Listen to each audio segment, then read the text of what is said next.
Asar real voqealarga asoslangan bo'lib, yozuvchi tug'ilib o'sgan Farg'ona vodiysida yashovchi yigitning hayotida 15-20 yillar muqaddam yuz bergan. Sodda mehnatkash, oqko'ngil yigit Musabek hamqishloqlarining qistovi bilan Rossiyaga ishlashga ketadi. 2 yil o'tsa-da, uyiga qo'ng'iroq qilmaydi, dom-daraksiz yo'qoladi. Xotini Zuhra Oltiariqdagi fermerlarning bog'larida ishlab, ro'zg'orga ul-bul topishga harakat qiladi. Dardu xayoli erida edi. Pul o'lsin, nega uni Rossiyaga yubordim-a?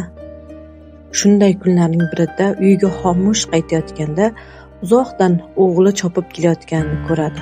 O'g'li "Dadam keldi!" deb shoddan qichqirayotganini eshitib, quvonchdan ko'zlariga yosh to'ladi. Nahotki sog'-omon qaytgan bo'lsa, Zuhra uyiga shoshiladi. Darhaqiqat, Musabek sog'-salomat edi. Sumkasidagi sovg'a-salomlarni olayotganda bolalar bir xaltachani ko'rib qolishadi. Xaltachani tanigan Musabek hayratlangancha qotib qoladi. Shu asnoda bolalar xaltachani ochadi va dollarlar hamda tilla taqinchoqlarni palosga to'kadi. Mojaro shundan keyin boshlanadi.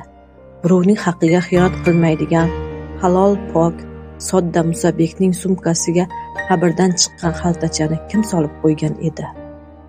O'shanda Rus o'lkasida dushman Musabekni qabrga tushirgan va ular orasida Jeniya ham bor edi. Ular Musabekka o'likning pullari va taqinchoqlarini olib, dafn etishni buyurishadi. Musabek buyruqni bajarib, mayitning narsalarini xaltachaga solib, qabr tepasida turganlarning orasidagi aynan o'sha Jeniyaga uzatadi. Bu xaltacha so'nggi paytda Jeniyada edi. Nabijon Hoshimovning navbatdagi sarguzasht qissa Birovning haqqi asarida gastarbayter Musabekning olis shimoliy o'lkalarda jinoiy to'dalar makoniga tushib qolgani, ammo g'aroyib va kutilmagan voqealar tufayli o'z yurtiga qanday omon qaytgani haqida o'qiysiz.